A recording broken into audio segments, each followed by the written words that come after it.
Kailangan ng magbayad ng buwis at mag-issue ng resibo ang mga online seller. Pero giit ng BIR, hindi ito dapat magdulot ng pagtaas ng presyo ng mga paninda online. Magbabalita si Mon Gualvez. Suki sa mga online live selling si Ruby Predicala. Halos linggo-linggo nga siya kung mag-mine ng mga binibentang damit, gamit pang bahay, pati na pagkain. Bukod sa mas mura, hindi na raw hassle pang umalis ng bahay.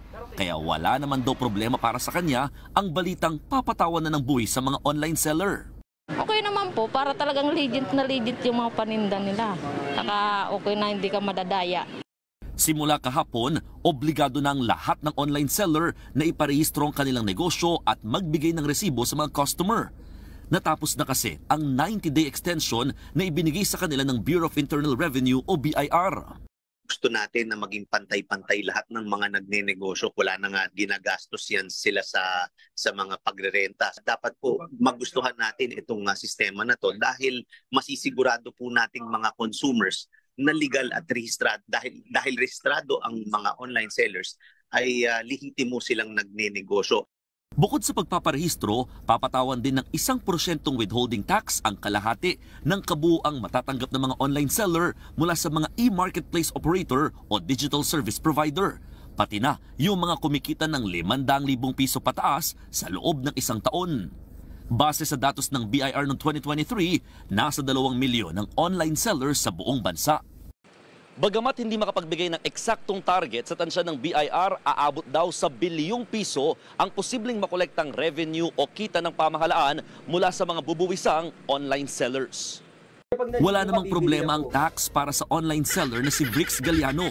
Pero sana raw, isaalang-alang ang mga small-time online sellers. Hindi kasi araw-araw Pasko. Hindi everyday maganda ang sales. Baka mamaya mas malaki pa yung maging expenses dahil sa registration kaysa dun sa... Parang it might do more harm than good para sa aming maliliit na sellers. May agam-agaman, ipinarehistro na rin ni Brix ang kanyang online store. Ang ilang mga online suki naman nangangambang baka bawiin sa presyo ang tax ng mga online seller. Heto ang sagot ng BIR.